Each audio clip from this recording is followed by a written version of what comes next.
122 benepisyaryo sa DLIP tumanggap ng livelihood toolkit sa lalawigan ng Sultan Kudarat. Tacurong City Mayor Lechoncito nakipagpulong sa mga pinuno ng mga paggamutan sa lungsod ng Tacurong. At inflation rate sa lalawigan ng Sultan Kudarat bumaba.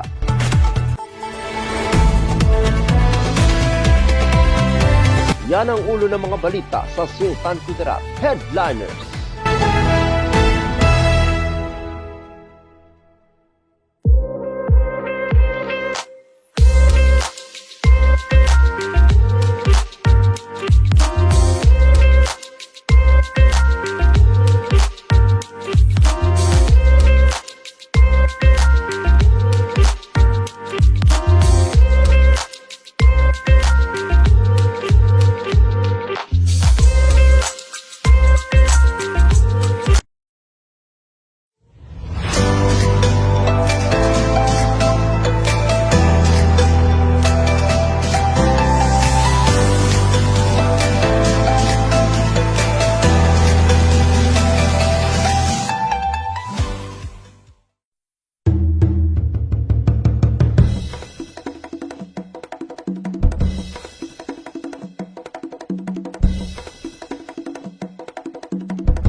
Magandang araw, lalawigan ng Sultan Kudarat.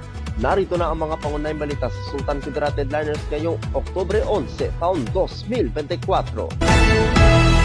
122 benepisyaryo sa DLIP tumanggap ng livelihood toolkit sa lalawigan ng Sultan Kudarat. Narito ang ulat. Noong ika-9 ng Oktubre taong kasalukuyan ay ginanap ang DOLE Integrated Livelihood and Emergency Employment Program o DLIP na livelihood toolkits distribution para sa 122 na benepisyaryo sa lalawigan ng Sultan Kudarat na ginanap sa Sultan Kudarat Cultural and Sports Complex. Masayang tinanggap ng mga benepisyaryo ang kani-kanilang livelihood toolkits dahil malaking tulong ito sa kanilang pangkabuhayan. Layunin ng provincial government ng Sultan Kudarat na tulungan na madagdagan ang kanilang kita at hinihikayat ang mga marginalized na manggagawa na pakinabangan ng mga programang pangkabuhayan mula sa Labor Department. Nilalayo ng programa na tulungang mapalakas ang kakayahan ng mga mahihirap at marginalized na manggagawa sa pagbibigay ng capacity building para sa kanilang binabalak na negosyo, ito man ay individual o grupong proyekto. Dumalo sa programa sina Mayor Prince Raden Mangondadato sa kaluran ng Municipality of Lutayan, Board Member Soriel Sabio Libati na pinakatawan ng DOLE. Naging punong abala naman si Ginoong Johnny Panyagua, ang Peso Manager ng Provincial Government ng Sultan Kudarat. Katuwang ang congressional team sa pangunguna ng Chief of Staff, Binibining Motmot Yanale, para sa maayos at organisadong programa. Nagpapasalamat naman ang mga tumanggap kina First District Representative Congresswoman Bayrihan Mangondadato sa kaluran at sa Provincial Government ng Sultan Kudarat na pinamumunuan ni Governor Dato Pax Ali S. Mangondadato at Vice Governor Raden sa kaluran sa mga board members at DOLE para sa mga programa at proyekto na ibinabahagi sa mga kababayan sa lalawigan ng Sultan Kudarat. Ako ang inyong kaibigang Apolinario Third Valencia para sa Sultan Kudarat Headliners. Tacurong City Mayor Lechoncito nakipagpulong sa mga pinuno ng mga paggamutan sa lungsod ng Tacurong. Narito ang ulat. Si Tacurong City Mayor Joseph George L. Lechoncito, MDDPA, ay kampyon sa pangangalaga ng kalusugan sa pamamagitan ng Medical Assistance Program. Bilang isang medical doctor by profession, nagpatawag ng siyam na hospital medical directors o representatives para sa isang pulong hinggil sa healthcare assistance at pagpapalakas ng Memorandum of Agreement noong Martes, ika-8 ng Oktubre taong kasalukuyan sa City Mayor's Office. Ang pagpupulong ay dinaluhan ng Adventist Healthcare Services, BMC Clinic and Hospital, Bombok Salayo Hospital, Sultan Kudarat Medical Specialist Center, Quijano Clinic and Hospital, Blue Clinic and Hospital at Gardiano Maternity and Children Clinic and Hospital.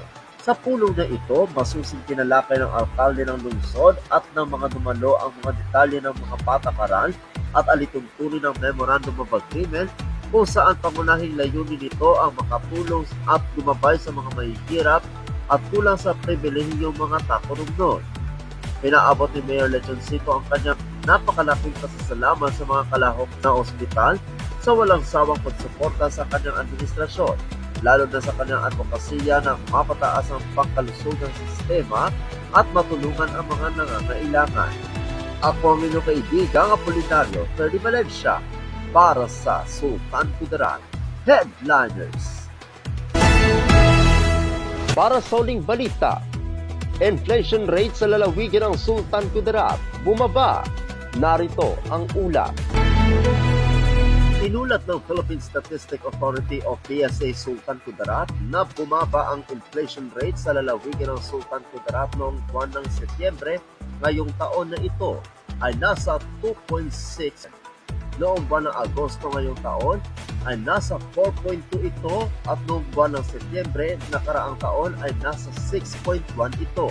Ayon sa PSA, ang pagbaba ng inflation rate sa lalawigan dahil na rin sa pagbaba ng mga pagkain, transportasyon ay mga bayarin sa tubig, kuryente, krudo, bahay at iba pa.